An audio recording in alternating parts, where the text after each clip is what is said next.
You will hear a number of different recordings, and you have to answer questions on what you hear. There'll be time for you to read the instructions and questions, and you have a chance to check your work. All the recordings will be played only once. The test is in 4 sections. At the end of the test, you will be given 10 minutes to transfer your answers into your answer sheet. Now turn to Section 1. Section 1. You will hear a conversation between a man and a researcher. First, you have some time to look at questions 1 to 10.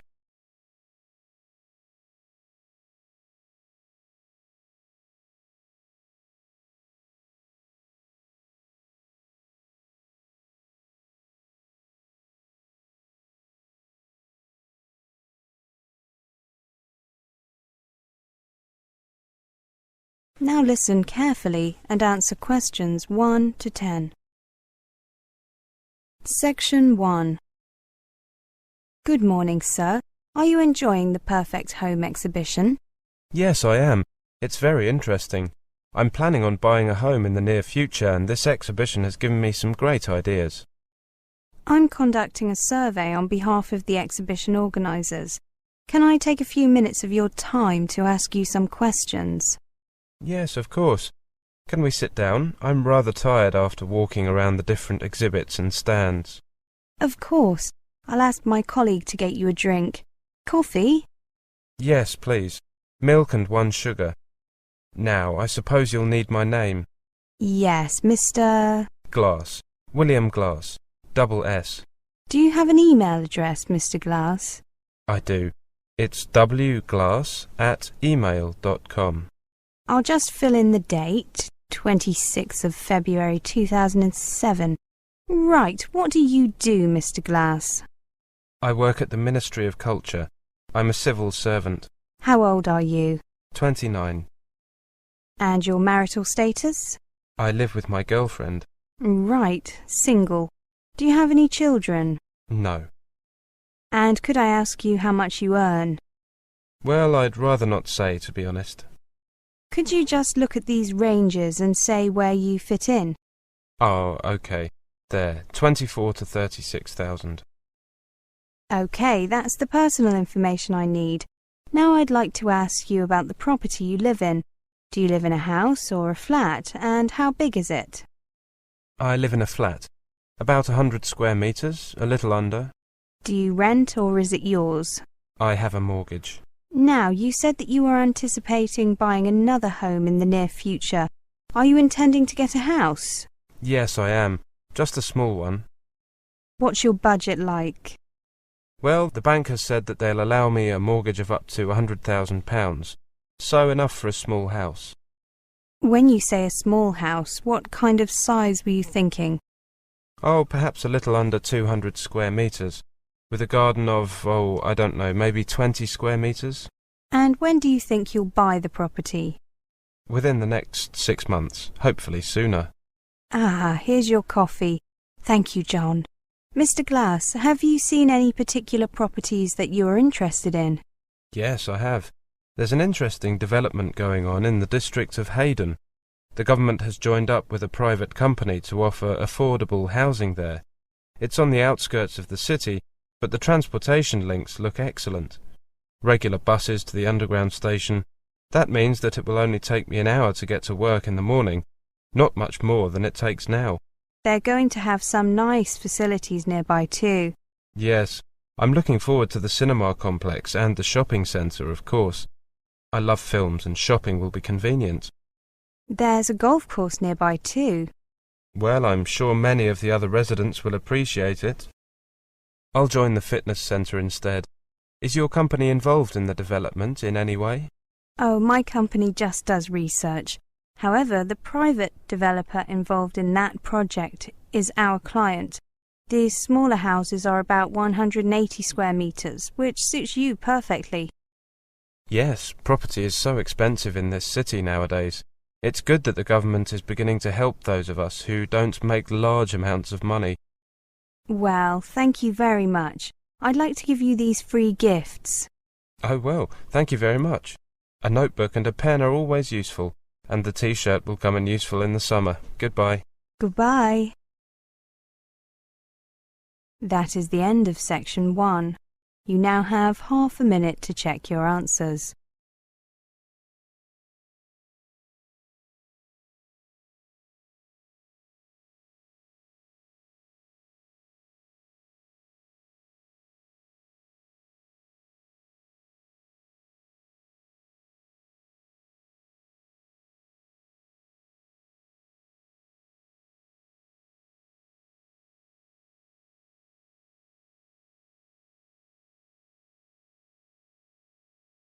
Now turn to section 2.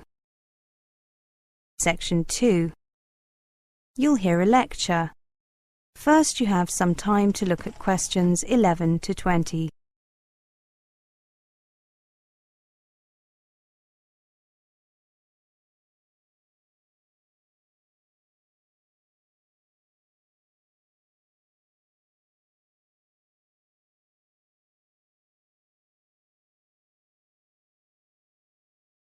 Now listen carefully and answer questions 11 to 20.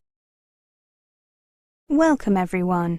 My name is Pamela Stark and I'm here to tell you about international students and employment in this country. Let me start by stating the most important thing first. Your ability to work in this country while you're here as an international student depends on whether you are an EEA national, that is a European Economic Area national, not an EEA national with a stamp saying restriction on working in your passport, or not an EEA national with a prohibition on working stamp in your passport. Now, if you are an EEA national, you can work freely in this country. You can work for an employer or be self-employed. If your dependents, such as your spouse or children, come with you to this country, they can work here as well, no matter what their nationality. This is thanks to EEA rules, and these rules also mean that students from this country studying in other EEA member states can work freely too. Now, if you have come here for a course lasting more than 6 months, the immigration authorities automatically put a restriction on working in your passport. It is worded in the following way: work and any changes must be authorized. This allows you to work under certain conditions. The first of these conditions is that during term time you can work no more than 20 hours per week, but you can work longer if the work placement is an essential part of your course. For example, the work period of a sandwich course. The second condition is that you cannot run your own business, be self-employed, or work as a professional sports person or entertainer. The third condition is that you cannot take up a permanent full-time position, though you can do full-time short-term work during the holidays. If you are enrolled on a course lasting more than 6 months and you do not have this stamp, speak to an advisor at your institution immediately. Do not start work. It may be that a mistake has been made that needs to be corrected. However, if a mistake has been made, if you start work, you are breaking the law. This could have serious consequences for your future stay here. Another point that I would like to make is that even if you expect to be given a restriction on working, or already have one, you cannot include your earnings as evidence of your ability to support yourself financially. However, there are 2 exceptions to this rule.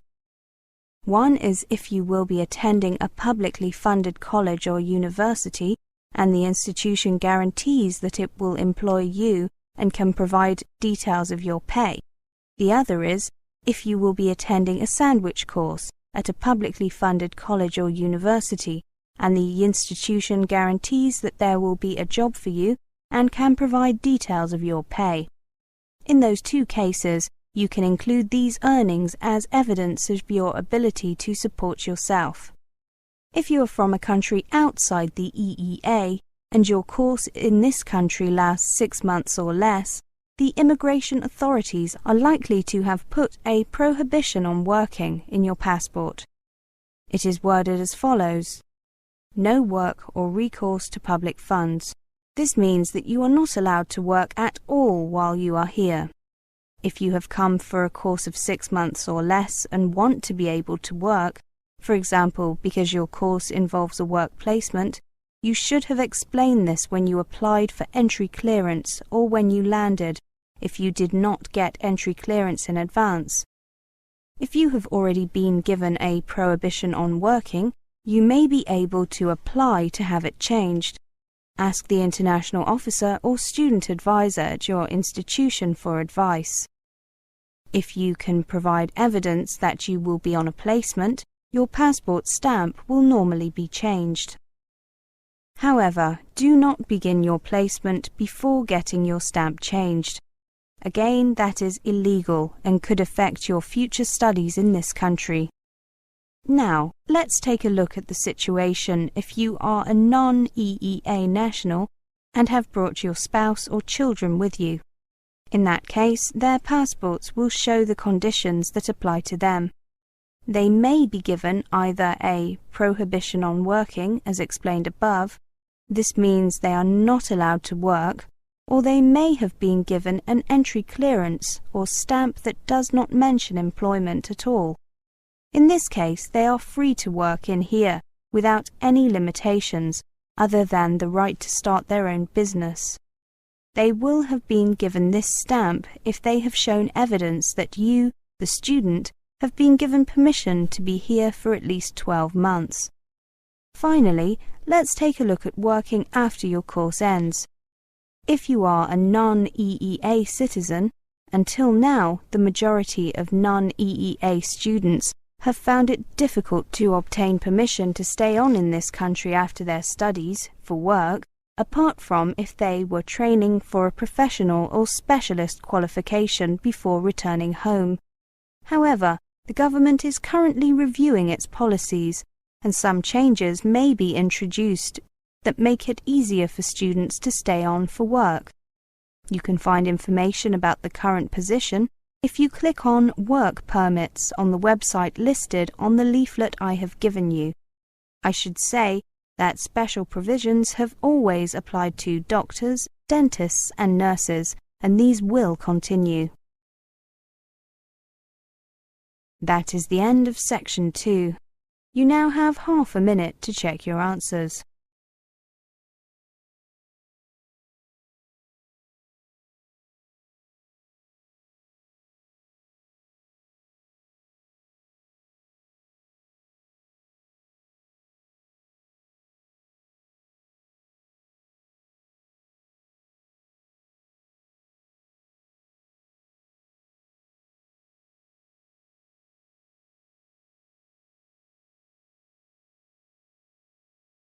Now turn to Section 3. Section 3. You will hear a conversation. First, you have some time to look at questions 21 to 30.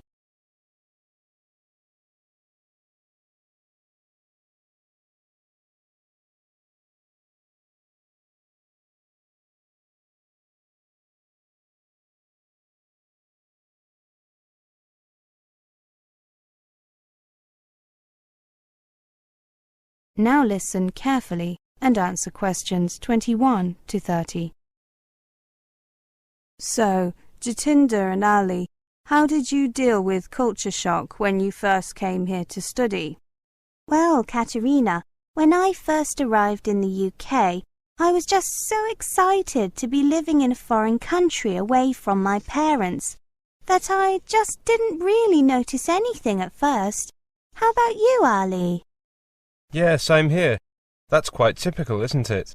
Everything seems new and fascinating, but after this initial enthusiasm wears off, all the new experiences may begin to overwhelm you. Things that you found exciting at first may now seem strange and a little frightening. Even minor differences, such as being unable to buy your usual brands of various products, can add to the sense of strangeness. Yes, that's right. Then you may start to experience sudden mood changes and strong reactions, feeling lost, disoriented, and even irritated and resentful. Most of all, you may wish you were back among the familiar people and places at home.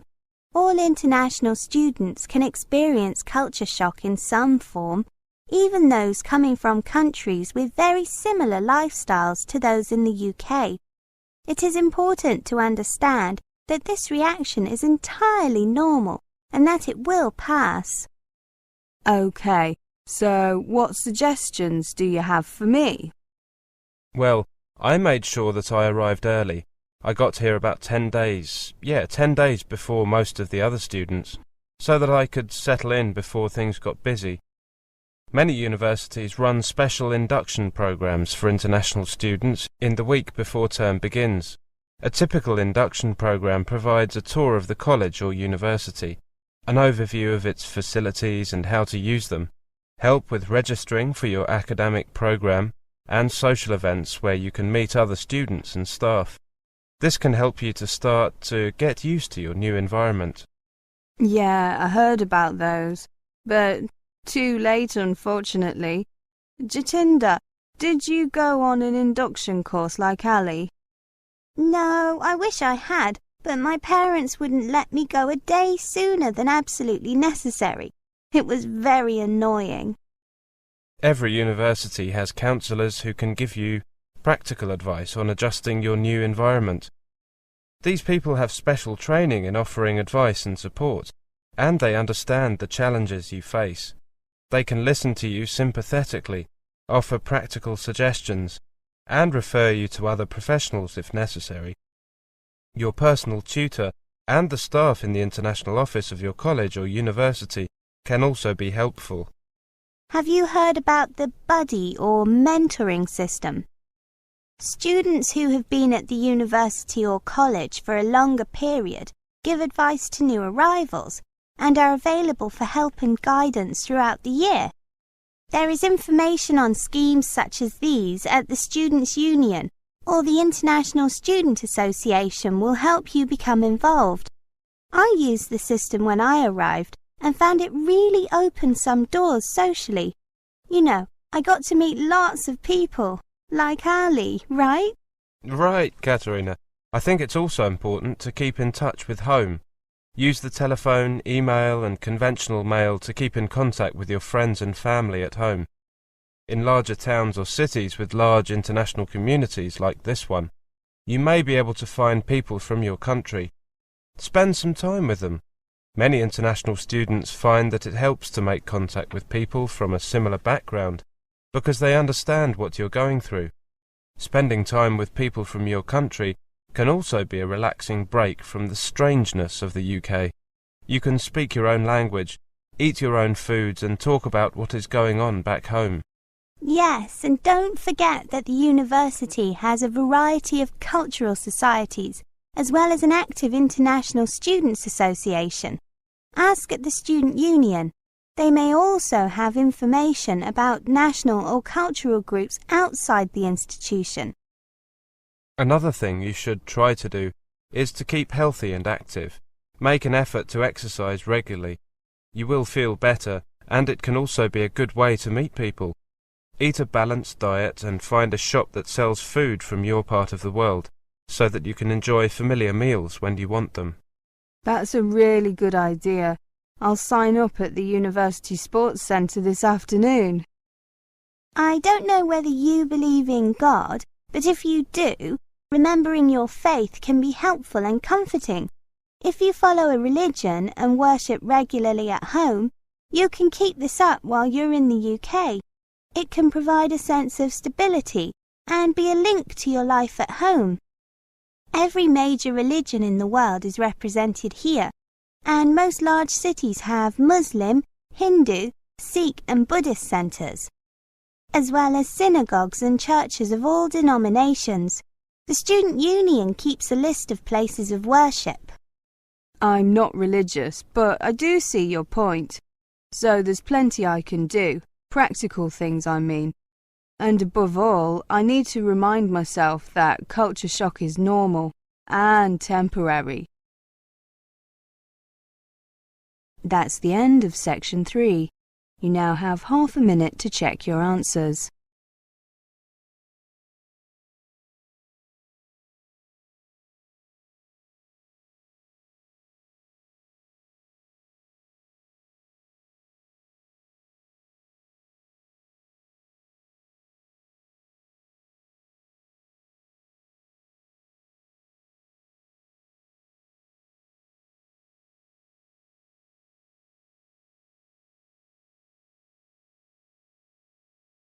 Now turn to Section 4.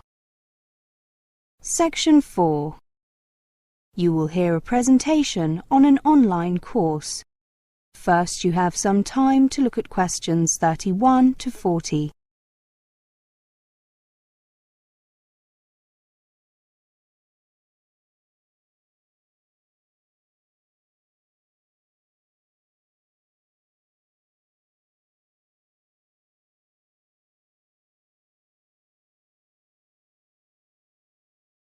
Now listen carefully and answer questions 31 to 40. Welcome to this presentation on our online course, An Introduction to Electronics, which runs over 10 weeks and starts on 8th of May. Let me just say at the beginning that if you cannot make this date, please send me an email about the next course, and I will send you a list of future dates. My email is the front of your brochures. Now, let me tell you something about the course. Based upon our popular 2-day overview of electronics course, this new online course will introduce you to the basic ideas behind electronic circuits. The course will consist of 10 units each, of which will involve around 5 hours of study. The course is designed to act both as an introductory course and as a refresher course. After taking the course, you should have a good idea of how electronic systems work and how they are made. In particular, the course focuses on the design of a hi-fi amplifier. The course is limited to analog electronics, where signals are represented by continuously variable voltages, and will not cover digital electronics, where signals are represented by discrete numbers. Students should normally have a reasonable proficiency in school maths and science. Study to GCSE level is sufficient for most of the course, though study to A level will enable a full understanding of the more advanced topics. Students on the course will be supplied with a copy of Terry Fitt's Fundamentals of Electronics. This will be used for directed reading, assignments and further study. It also serves as a useful reference source. The student should have PC available and a basic knowledge of Windows in order to use the simulation software from the CD-ROM that comes with this book. Now, who is this course designed for? This course is intended for individuals with little prior knowledge of electrical or electronic engineering who want to get a feeling for the subject, and for individuals whose knowledge is rusty or out of date. A previous exposure to basic science and maths at school will be assumed. Maximum benefit will accrue to those who have attended higher education in a technical subject, or who have experience in a related area. Typical attendees may include those in jobs which bring them into contact with electronics, such as draftspersons, PCB designers, production and assembly personnel and software designers, those working with electronic products, such as managers and salespersons, those coming into electronics from a related field, such as scientists or mathematicians, and those simply curious to find out about this all-pervasive technology. The benefits of this course are that, first, it gives you a quick insight into modern electronics. It also puts emphasis on practical devices and systems. Unlike many other courses, no prior knowledge is assumed, but previous exposure to school-level science and maths is assumed. Fourthly, it can be used as a refresher course. Fifth, there is the benefit of getting hands-on simulations, and finally, all delegates completing the course will receive a University of Oxford certificate of completion. The course will be presented by Brian Williams, who started his career working as an electronic engineer for British Aerospace. Brian then became a lecturer and has taught electronics at Oxford University and Jesus College for longer than he cares to admit. He is also an active consultant and researcher. Brian is a dynamic lecturer and particularly enjoys teaching introductory level courses and interacting with students. Now, finally, let me just quickly go through the course content. Please remember that this course is intended for individuals with limited prior knowledge of electrical or electronic engineering. Unit 1 looks at electronic systems, including an introduction to the idea of signals represented by voltages. Wires used to transfer signals and voltage from one place or box or component to another, and boxes or components manipulating voltages, particularly amplifying them. Unit 2 takes a look at Ohm's law, the linear relationship of voltage and current, and the concept of resistance. It also looks at resistors and resistor networks. Unit 3 focuses on op-amps, providing an introduction to the ideal op-amp and its applications. The next slide tells us that Unit 4 is concerned with capacitors and AC circuits. The theory and applications of capacitors and their use in transient and AC circuits. Unit 5 looks at frequency response and filters, including both passive and active filters. Unit 6 takes a look at magnetism, inductors and transformers.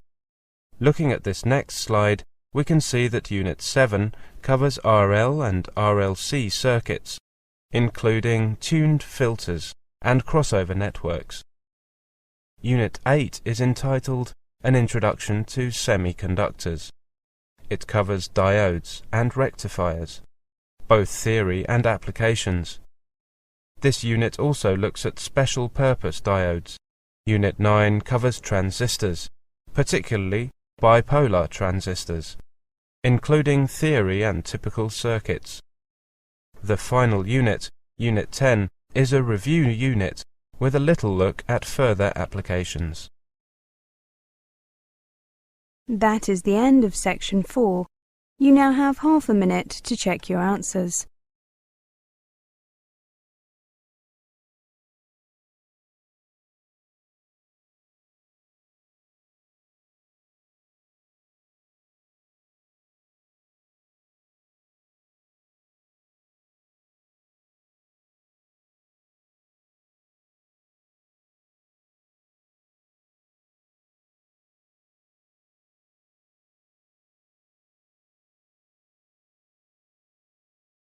That is the end of the listening test, the IELTS test.